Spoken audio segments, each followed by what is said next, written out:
Looks like it's free agency bonanza here in Detroit. Let's Talk Lions. Welcome back to an all-new episode here at Let's Talk Lions. My name is Jay. Thank you for hanging out. I was on vacation for the last couple days, and as it is every year, it's my wife's spring break with school, so lines up perfectly with the beginning of free agency, which personally, I don't mind, because then at least a few days have gone by, and I'm not making like 100 videos, bam, bam, bam, bam, right in a row. Can kind of just cover it all at once, and so, or at least in chunks. So let's begin here with the first major chunk. A lot of moves that the Lions have made that honestly I freaking love. Love it. Love what Brad Holmes is doing. There's a lot of strategy in and behind this, which is kind of fascinating seeing a GM here in Detroit doing it the right way. Right now, I just want to go through some of the re-signings, some of the signings, what I think about them, which ones I like, which ones I don't like. So let's get it. Beginning with the re-signings, the Lions are bringing back Isaiah Buggs, Craig Reynolds, John Kaminsky, Matt Nelson, and Alex Anzalone. The Isaiah Buggs move, love it. Love Isaiah Buggs. Believe it's a 2-year deal. Buggs is... Both Buggs and Kaminsky came in here as unsung heroes, as quiet guys, but Buggs, coming from Pittsburgh, was really just under the radar. However, his productivity, what he was able to do and take on a leadership role pretty immediately for a young D-line, couldn't have had it any better, couldn't have asked for anybody any better in that type of position. So what Buggs brought to the table early, and man, he was a dog, and he stuffed up that line. So love Buggs, love the re-signing. And then from there, you all know how I felt about Alex Anzalone. Anzalone was a guy that I said, this is a must re-sign for Detroit. If we don't, I don't know what we're doing. My guy stepped up. My guy stepped up huge. And you can go back to one of the videos, I'll throw it up here, where I talked about Alex Anzalone and saying he's a must re-sign. I go through all his stats and really what he brought to the table last year specifically.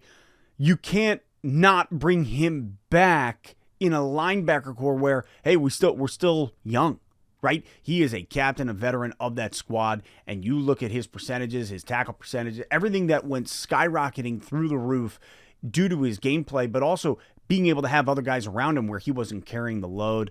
The re-signing of Alex Anzalone was humongous. Then we go into the actual signings for Detroit. The biggest splash that we saw, Cam Sutton from the Pittsburgh Steelers.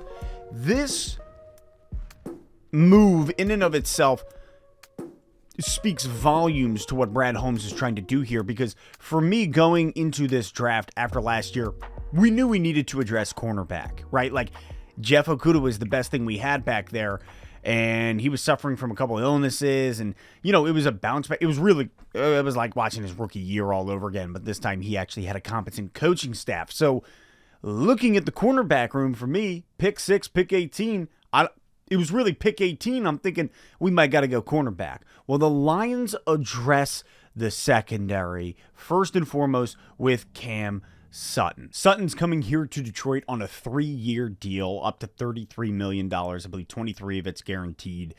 Sutton comes here as a veteran, as a leader on a 3-year deal in a back or in a secondary that we desperately need help. And so to have a veteran, to have experience, have Cam Sutton, really arguably one of the best things coming from Pittsburgh. Well, one of their better aspects, one of their better players coming from Pittsburgh here to Detroit is astounding. It is outstanding and a huge pickup for the Lions, to the point where I went to Chick-fil-A today and the guy behind the counter looked at me and I'm wearing my Lions shirt and he goes, Lions fan, huh? And I'm like, yeah. And he's like, well, kind of bummed you took one of our best players. So congratulations, but this sucks. And I was like, oh, I'm sorry. Sutton's really coming off one of his best seasons in his career last year. He had 15 pass breakups, 3 interceptions with the Steelers. Steelers team that struggled along the way. But nonetheless, Cam Sutton coming to Detroit is a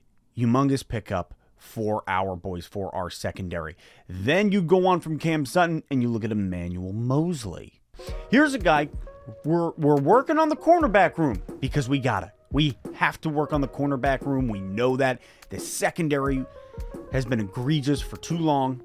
And so the Lions are addressing it with a 1-year, $6 million deal in Emmanuel Mosley. Now, Emmanuel Mosley, where it's dicey is, hey, man, he's been plagued by injuries. He just had it. He had the season-ending ACL injury last year, but he's young, and he is, when on the field, highly productive. But you got to be on the field. You got to be on the field to be worth it. So what I like about it is saying, hey, 1 year, $6 million, prove it. It's kind of like, it brings me back to the Khalif Raymond signing. This guy who's like, hey, man, show us what you're made of. Show us that. And Khalif Raymond has been a special teams dog and an absolute Swiss Army knife just in general. Great on wide receiver, or as a wide receiver. So when I look at Mosley, I see a guy with a ton of potential who, if he can stay healthy, will be like a plug in what was a leaking boat, like in Dunkirk. So what we need is Mosley to step up and to stay healthy. Now, where things get interesting, you could even say a wee bit hairy, is the signing of running back David Montgomery. This one caught me off guard. Did not expect it. Here's a guy who over the last few seasons I've looked at on the Chicago Bears and said, man, I wish we had him in our backfield. Wish I had him as one of our 2 running backs. Did not expect to see him come in here in Honolulu blue. In fact, you all know how much I've been pushing to keep Jamal Williams. I think Jamal Williams' production and his really it's his goal line production value is so high. It's just obviously there's an asking price. Jamal Williams having a career best year. What's going to happen with him? He wants more, wants the long contract.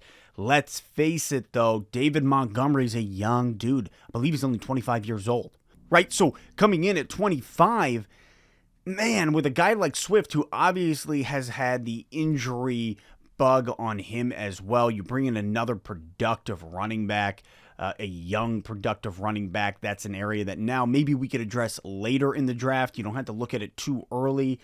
David Montgomery has done work in Chicago, and I think he's really an incredible pickup here in Detroit.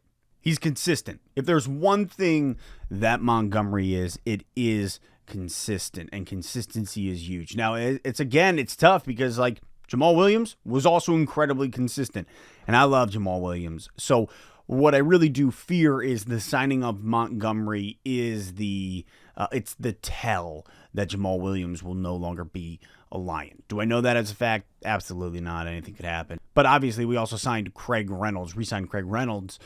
So I feel like the writing is on the wall for Jamal Williams. However, I gotta say, man, what Brad Holmes, what the Lions are doing here, I love every single one of these moves. The one that I'm just kind of like meh about is probably got to be the re-signing of Matt Nelson. I get it. It's great. It's fine. It got to have depth. Got to have depth on the line.